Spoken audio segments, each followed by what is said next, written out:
ان اداروں نے role of law کو یقینی بنانا ہے. آپ کو پتہ ہے نا کہ اس اپلیکیشن میں 6 فریق ہیں, 6 رسپونڈنٹس ہیں, اور ان سب کا جواب جو ہے وہ اس میں مانگا گیا ہے. ان اداروں نے رول آف لا کو یقینی بنانا ہے, ان کا احترام ہم سب پر لازم ہے. پھر انہوں نے کہا کہ یہ ادارے کسی کی خواہشات پر کام نہیں کرتے بلکہ ایس او پیز کے مطابق کام کرتے ہیں. اب یہ گراؤنڈ وہ کیوں بنا رہے ہیں, آگے چلیں گے تو آپ کو پتہ چل جائے گا کہ وہ یہ کیوں کہہ رہے ہیں کہ یہ ادارے کسی کی خواہش پر کام نہیں کرتے بلکہ ایس او پیز کے ذریعے کام کرتے ہیں. پھر انہوں نے کہا کہ پٹیشنر جو ہے یہ عام آدمی نہیں ہے, یہ قائد حزب اختلاف ہے, یہ آئینی پوزیشن پر فائز ہے, ایک سیاسی جماعت کے صدر ہیں اور ایک ایسی سیاسی جماعت کے صدر ہیں جس کی قومی اسمبلی میں نمائندگی ہے. اب باقی نجوی صاحب نے یہاں پر ان کو ٹوک کر 2 اعتراضات اٹھائے. ایک تو انہوں نے کہا کہ دیکھیے یعنی یہ جو تمہید وہ باندھ رہے تھے, تو باقی نجوی صاحب نے کہا کہ بات یہ ہے کہ آپ چاہیں تو اس کیس کو کئی دن تک لٹکا سکتے ہیں, ہم آپ کو سنیں گے, ہم باؤنڈ ہیں, ہم آپ کو سنتے رہیں گے, لیکن یہ خیال ہے کہ یہ ابتدائی ہیئرنگ ہے ابھی, تو اپنے آرگومنٹس کو اسی طرح سے پیش کریں. دوسرا انہوں نے کہا کہ آپ نے یہ کہا کہ پٹیشنر جو ہے ایک عام آدمی نہیں ہے, تو ہمارے پاس جب کوئی پٹیشنر آتا ہے تو وہ پٹیشنر ہوتا ہے, اس کی حیثیت کوئی بھی ہو, ہمارے سامنے وہ ایک درخواست گزار کی حیثیت سے ہی آتا ہے. تو یہ انہوں نے وضاحت کی جسٹس علی باقر نجوی صاحب نے. پھر رانا عبدالشکور صاحب نے کہا کہ جناب معاملہ یہ ہے کہ اس آرڈر کو ڈس اوبے نہیں کیا گیا. جسٹس علی باقر نجوی صاحب نے فوراً جواب دیا کہ ہم کانٹیمپٹ کی اپیل تو سن ہی نہیں رہے, یعنی ڈس اوبے کیا گیا ہے یا نہیں کیا گیا, توہین عدالت ہوئی ہے یا ہم یہ نہیں سن رہے, یہ واضح رہنا چاہیے. تو اس پر رانا عبدالشکور صاحب نے کہا کہ جناب یہ آرڈر امپلیمنٹ ہو چکا ہے. اب وہ اس نقطے پر آئے, انہوں نے کہا کہ جناب یہ آرڈر امپلیمنٹ ہو چکا ہے, کیسے, یہ میں ثابت کرتا ہوں. اچھا, اب اس پر جج صاحب نے کوئی سوال نہیں کیا, خاموشی سے وہ سنتے رہے, اور رانا عبدالشکور صاحب نے اپنی بات کی وضاحت جاری رکھی اور انہوں نے کہا کہ 7 مئی 2021 کو عدالت نے شام 4:45 بجے یہ فیصلہ سنایا اور پٹیشنر کو دستی کاپی بھی دی.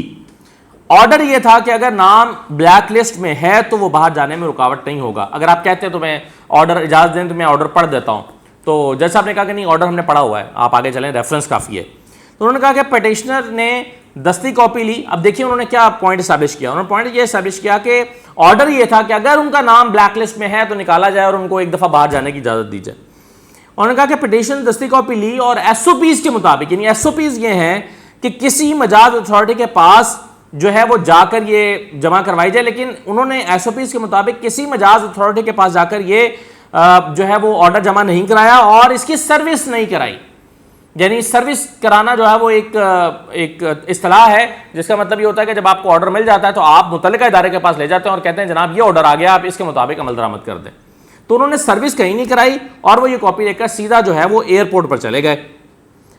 اب ڈیوٹی پر موجود افسر سے انہوں نے جا کر کہا کہ جی مجھے یہ آرڈر ہے اور مجھے باہر جانا ہے. تو ڈیوٹی پر موجود افسر نے کہا کہ جناب اس آرڈر کے مطابق آپ کا نام اگر بلیک لسٹ میں ہے تو آپ کو جانے دیا جائے, لیکن آپ کا نام تو بلیک لسٹ میں نہیں بلکہ PNIL میں ہے. اب یہاں تک رانا عبدالشکور صاحب یہ پوائنٹ اسٹیبلش کرنا چاہ رہے ہیں کہ آپ کا آرڈر یہ تھا کہ اگر نام بلیک لسٹ میں ہے تو ان کو باہر جانے دیا جائے, اور اگر ان کا نام بلیک لسٹ میں ہوتا تو ان کو باہر جانے دیا جاتا, لیکن چونکہ ان کا نام بلیک لسٹ میں تھا ہی نہیں تو ان کو باہر نہیں جانے دیا گیا. تو آپ کا جو آرڈر تھا وہ تو امپلیمنٹ ہو چکا ہے. یہ ان کا پوائنٹ اسٹیبلش وہ کرنے کی کوشش کر رہے تھے. اس پر جج صاحب نے پوچھا یہ PNIL کیا ہے, تو انہوں نے کہا کہ چل میں ابھی اس کو ایکسپلین کر دیتا ہوں کہ PNIL کیا ہے. اب وہ اپنے ڈاکومنٹس نکالنے لگے جس میں وہ ڈیٹیلز لسٹ جو مختلف کیٹیگریز ہوتی ہیں کہ یہ ECL ہے, یہ PNIL ہے, اور PNIL میں کب ڈالا جاتا ہے, کس کو ڈالا جاتا ہے, کیوں ڈالا جاتا ہے, یہ پوری تفصیلات کا ایک SOP پروسیجر موجود ہے. وہ ڈاکومنٹ نکال کر وہ پیش کرنے لگے عدالت کو. تو پھر اس پر جج صاحب نے کہا کہ آپ یوں کیجئے کہ 26 مئی کو تفصیلی جواب اس کا آپ تحریری جواب جمع کرا دیں اور تب تک کے لیے ہم جو ہے وہ تاریخ دے دیتے ہیں. تو یہ کہہ کر سماعت وہاں پر مکمل ہو گئی. اب میں آپ کو یہ بتا دیتا ہوں کہ عدالت کا 26 مئی کی تاریخ دینا یہ کچھ حوالوں سے سگنیفیکنٹ ہے. اس کی اہمیت ہے. اس کی اہمیت کیوں ہے؟ کیونکہ آپ یہ دیکھیے آج جو باڈی لینگویج تھی اور کوشش تھی شہباز شریف صاحب کے وکلاء کی وہ یہ تھی کہ ہم جس طرح سے ہم نے ایک دن میں وہ آرڈر لیا تھا 5 مئی کو, ایک ہی دن کے اندر فیصلہ ہو گیا تھا, تو آج ہم اس کی امپلیمنٹیشن جو ہے وہ ایک دن کے اندر اندر کروا لیں. لیکن چونکہ اس فیصلے پر بہت زیادہ تنقید یہ ہو چکی ہے کہ رسپونڈنٹس کو سنا نہیں گیا, تو آج رسپونڈنٹس کو سننے کے لیے ان سے جواب مانگ لیا گیا. اب شہباز شریف صاحب کے وکلاء کی کوشش یہ تھی کہ ایک دن میں اس کا جلدی سے کچھ بھی جو ہے وہ انٹرم ریلیف حاصل کر لیں، کسی نوعیت کا ریلیف حاصل کر لیں، لیکن وہ ریلیف ان کو نہیں ملا، اور یہ تاریخ 26 پڑ گئی ہے، یعنی آج سے 7 دن کے بعد، یعنی آج بدھ ہے تو اگلا بدھ۔ اب اس دوران میں کیا ہونا ہے، سگنیفیکنٹ کیا ہے؟ اسی دوران میں دیکھیے سپریم کورٹ میں بھی اس فیصلے کے خلاف عدالت میں سپریم کورٹ میں حکومت جا چکی ہے۔ اب اگر 7 دن کے اندر اندر وہاں سے کوئی آرڈر آ جاتا ہے تو یہ درخواست ایک طرح سے غیر فعال ہو جائے گی، فریولس ہو جائے گی۔ اب یہ درخواست غیر فعال ہو جائے گی تو یہ اس کی اہمیت نہیں رہے گی۔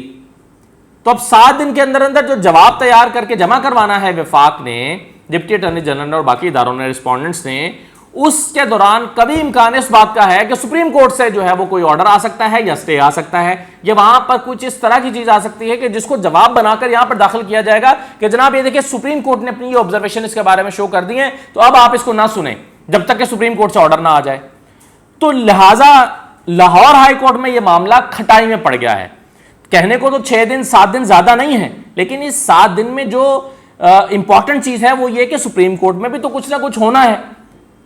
تو سپریم کورٹ میں اگر کچھ ہو جاتا ہے، کوئی آرڈر آ جاتا ہے، کوئی آبزرویشن آ جاتی ہے، کوئی اسٹے آرڈر آ جاتا ہے، تو یہ جو درخواست ہے غیر فعال ہو جائے گی، اس کی اہمیت نہیں رہے گی۔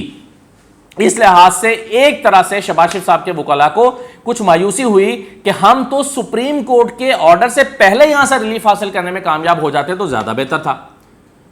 کوشش یہی تھی کہ سپریم کورٹ میں اگر معاملہ چلا گیا یا وہاں پر سماعت شروع ہو گئی تو یہ معاملہ لٹک جائے گا۔